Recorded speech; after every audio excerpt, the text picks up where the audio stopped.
जैसा कि मालूम है कि टेम्परेरी वालों का अलाउंसेस का मामला चल रहा है, तो जो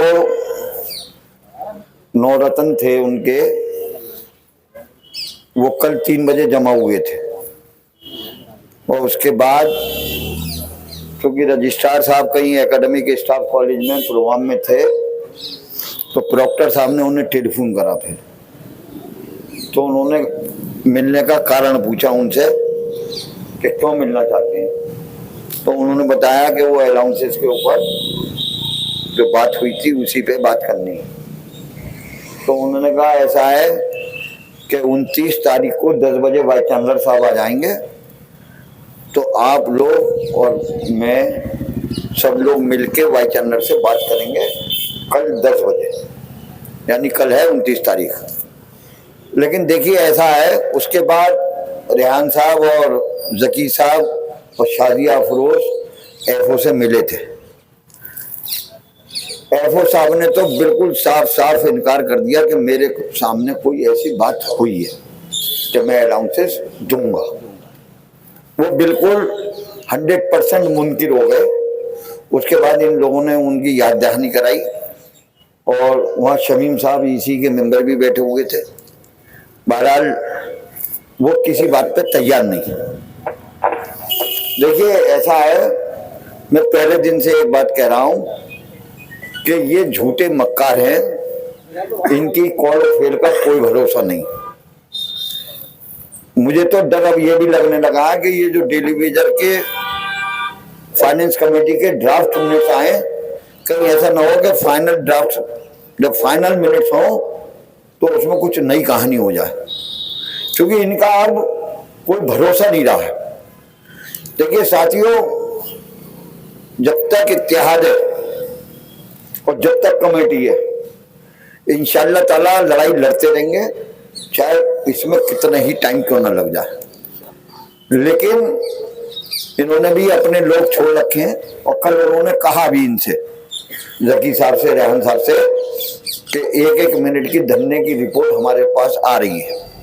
तो हमने कहा हम कोई चोरी डकैती की प्लानिंग तो कर नहीं रहे, पब्लिक के अधिकार हैं, पब्लिक के अधिकारों के लिए लड़ रहे हैं और लड़ते रहेंगे जब तक कि इनके अधिकार मिल नहीं जाएंगे।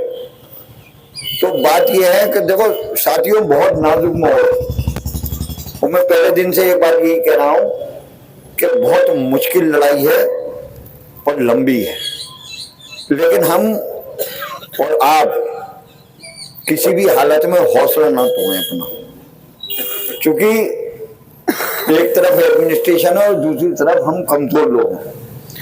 हम मजबूत एक बात से हैं सिर्फ कि कागज से हम बहुत मजबूत हैं। दूसरी बात यह कि आप लोगों का इत्तेहाद, 2 बातें हमारे साथ बहुत मजबूत है। वो झूठे हैं, मक्कार हैं, मीटिंगें वो करते हैं, एग्जीक्यूटिव काउंसिल की हो या फाइनेंस कमेटी की हो, उसमें हमारी नुमाइंदगी नहीं है। लेकिन हम सारे ऑप्शन खोल के चल रहे हैं इंशाअल्लाह ताला। मेरी आज एक बहुत बड़े वकील हैं, उनसे बात हुई थी। मैं हाई कोर्ट के एक वकील हैं, उनसे भी मशवरा कर रहा हूं कि इससे पहले ये कोई नई हरकत करें, हम उस पर एक कैविट डाल दें और उसमें स्टे लेने की तैयारी कर लें, जिससे कि ये लोग आपको ठेके पे न ले जाएं। लेकिन वो हमारा लास्ट ऑप्शन है बिल्कुल। जब हम ये देख लेंगे कि अब यहाँ से कुछ नहीं बनेगा तो फिर हम कोर्ट का रास्ता भी देखेंगे। लेकिन हम सारे ऑप्शन खोल के चल रहे हैं। और हमने तो ये बात और कही, अफू से भी कहा कि देखो मैं चंदा तो करूंगा नहीं, चाहे कोर्ट जाना पड़े, जितने पैसे खर्च होंगे मुकदमा जीतेंगे, उसके बाद चाहो तो दे देना, नहीं चाहो तो मत देना। 125 में भी मैंने यही कहा था और लड़ा और जीता और अल्लाह के शुक्र से पैसे भी मिले। क्योंकि हमारी नीति नियत साफ है, तो हमें अल्लाह पे भी भरोसा है और कोर्ट पे भी भरोसा है कि हमारे साथ इंसाफ होगा।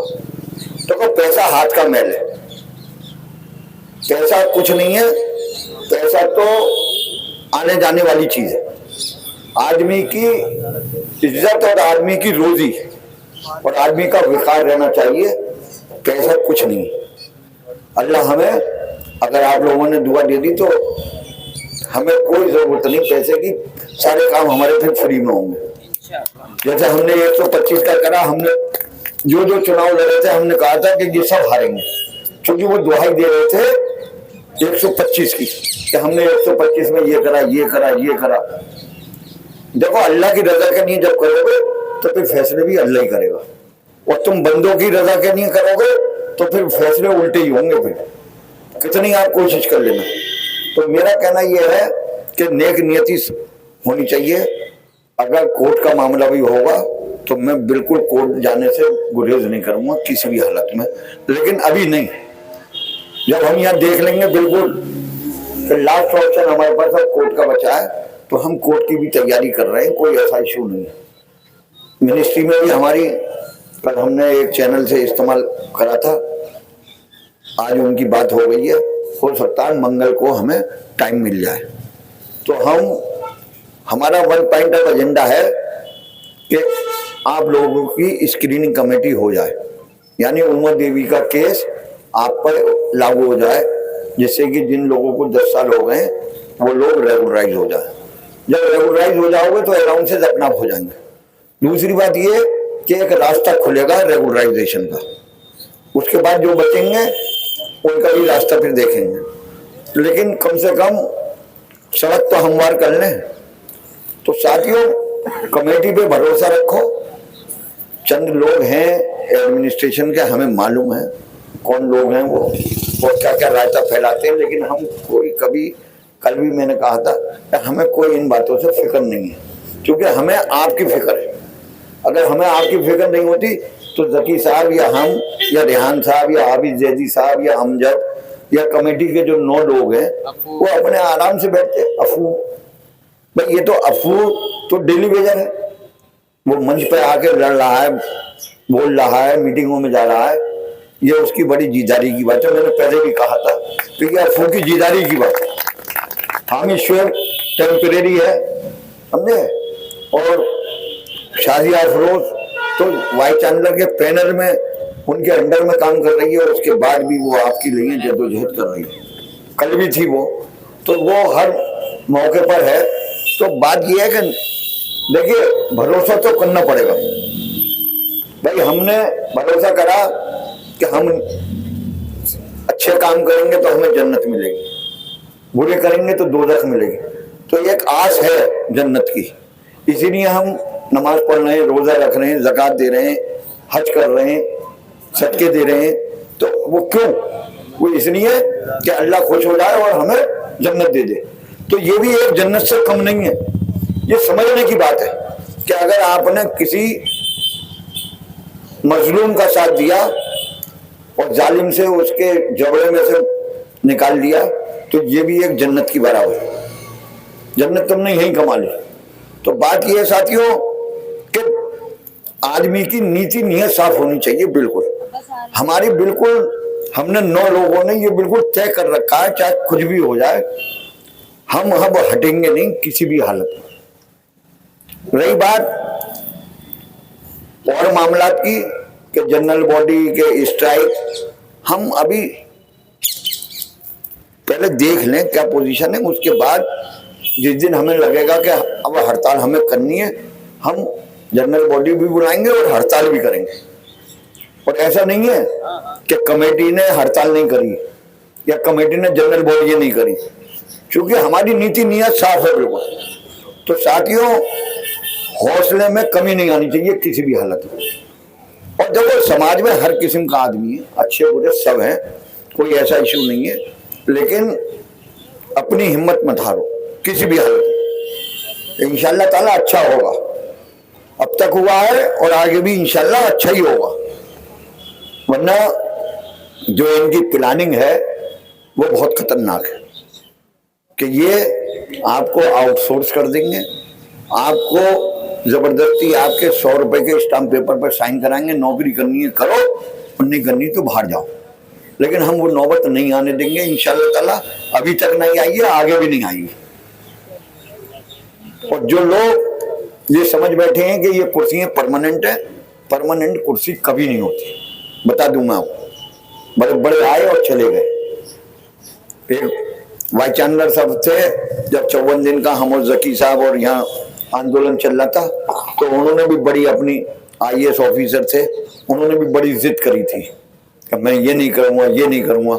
उसके बाद लास्ट में ये हुआ कि जब कुर्सी से हट गए और जब कोर्ट की मीटिंग में आए तो पैदल जा रहे थे यहाँ से, कोई उन्हें गाड़ी और कोई पूछने वाला नहीं था उनका। तो हमने हर दौर देखा है, ऐसा नहीं है। देखो, जो गरीबों का साथ देगा हमेशा अल्लाह इज्जत भी उसे ही देता है, चाहे वो हामिद अंसारी साहब हो और चाहे अफजल साहब हो। आज भी उन्हें लोग याद करते हैं, खुशबू साहब को आज भी याद करते हैं। क्यों याद करते हैं? इसलिए कि उन्होंने गरीबों का काम करा। तो मेरा कहना यह है कि ये कुर्सियां आते जाती हुई चीजें हैं, बस अल्लाह मनसब दे के चेक करता है कि तेरे अंदर मेरी रजा के लिए तू काम कर रहा है या तू फिरौनियत कर रहा है। फिरौन जो है वो मिस्र में बादशाह का नाम था, फिरौन। तो फिरौन, अब तुम फिरौनियत पे आ गए, कोई टेंशन, हमें कोई टेंशन नहीं है। और देखो, अगर हमें भागना होता, लोग कह रहे हैं साहब अब तक क्या हुआ, तो अब ये आप सब लोग समझदार हो कि कमेटी ने अब तक क्या करा और क्या फायदा हुआ, क्या नुकसान हुआ आपको। अलबत्ता अगर फायदा नहीं हुआ तो नुकसान भी बता दो कोई एक। अगर ये कह रहे हैं कहने वाले कि साहब क्या फायदा हुआ, तो हम तो उनसे ये पूछ रहे हैं नुकसान बताओ, नुकसान क्या हुआ। हम तुमसे चंदा नहीं मांग रहे, हम तुमसे ये नहीं कह रहे। ये तो मोहब्बत में लोग आ रहे हैं खुद ही, और खुद ही बैठ रहे हैं। इसलिए बैठ रहे हैं कि उन्हें मालूम है कि आप हक पर हो, तो जो हक का साथ देगा वो हमारे साथ होगा। और जो चापलूसी में है, चाह रहा है कि वो मैं UDC हो जाऊं, कि मैं असिस्टेंट हो जाऊं, तो एक बात बता दूं मैं आपको, उनके मंसूबे वहीं के वहीं फेल हो जाएंगे। क्योंकि सब देख रहे हैं, ऐसा नहीं है कि सिर्फ कमेटी के लोग देख रहे हैं, हर आदमी की निगाह है कमेटी के ऊपर और इस धरने के ऊपर। मैं जकी भाई से कहूंगा कि जकी भाई ये शुरू